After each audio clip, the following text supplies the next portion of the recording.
اعوذ بالله من الشیطان الرجیم بسم الله الرحمن الرحیم. ګران زده کوونکو، بیا هم تاسو ته د یو نوي درس سره حاضر شویم. تمه ده چې ستاسو د خوښې وړ وګرځي. د درس عنوان دی د قایم الزاویه مثلث قاضیې.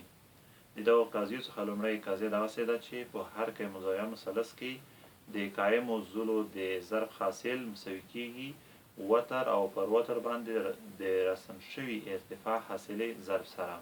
راځم تاسو ته دغه قضیه په ډېر ساده شکل ثبوت کوم.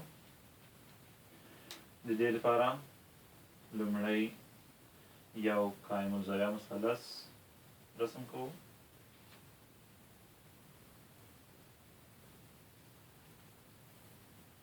ABC او په دې ABC مثلث کې د C را څخه پر AB وتر باندې ارتفاع رسم کوو او د تکتو ټکي ته یې H وایو. دلته دوه زاویې رامنځته شوې، یوې خوا ته یې یو شمېره ورکوو، بلې ته یې دوه. که د قضیې مطلوب وښیو په فرمولیکه بڼه دغسې لیکلی شو: AC ضرب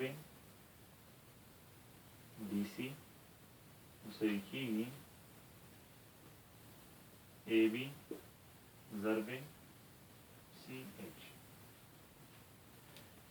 زموږ د قضیې مطلوب یا هدف دغه مساوات دي.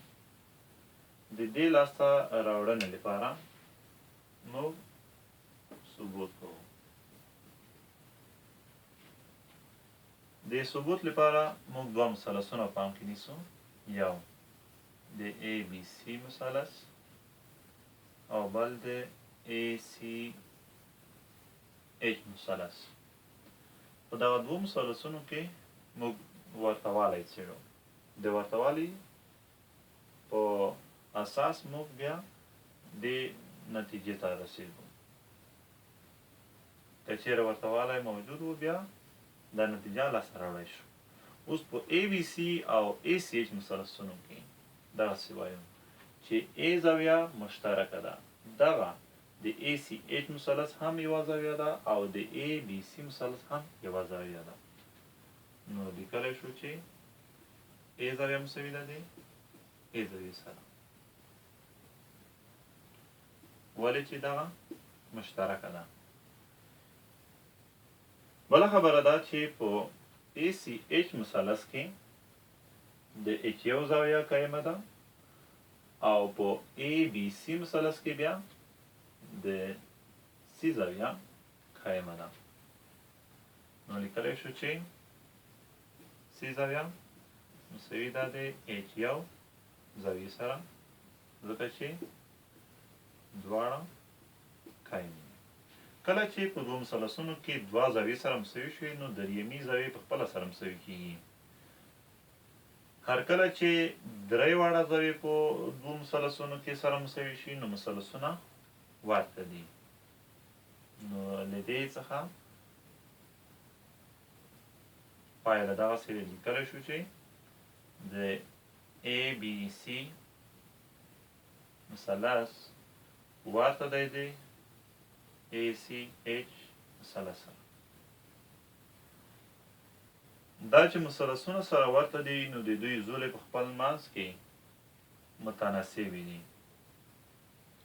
نو اوس دغسې لیکلی شو چې AC زوله چې د کوچني مثلث وتر دی دا د لوی مثلث د وتر سره نسبت لري AB. نو ځکه لیکو چې AC پر AB. دغه نسبت به مساوي کیږي د کومو دوو زولو د ضرب حاصل سره؟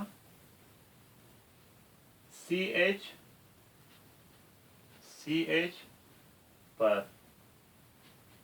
BC نسبت سره. CH پر BC نسبت سره دغه نسبت څه ډول دی؟ مساوي دی، چې دا په عموم کې یو تناسب دی. اوس که چیرې دلته د طرف وسط عملیه اجرا شي نو دغسې پایله لاسته راځي AC ضرب BC مساوي کېږي AB ضرب CH نو همدغه زموږ د قضیې مطلوب و چې د دوو قایم عضلو د ضرب حاصل یوه قایم عضله AC ده بله قایم عضله BC ده د دغو د ضرب حاصل به مساوي وي وتر AB او پر وتر باندې درسم شوي ارتفاع حاصل ضرب سره چې هغه دلته څه شی ده C ده هیله ده زده کوونکو چې د نوموړي قضیې پر ثبوت باندې پوه شوي وئ بیا چې د یو بل درس سره تاسو ته حاضرېږم د الله په امان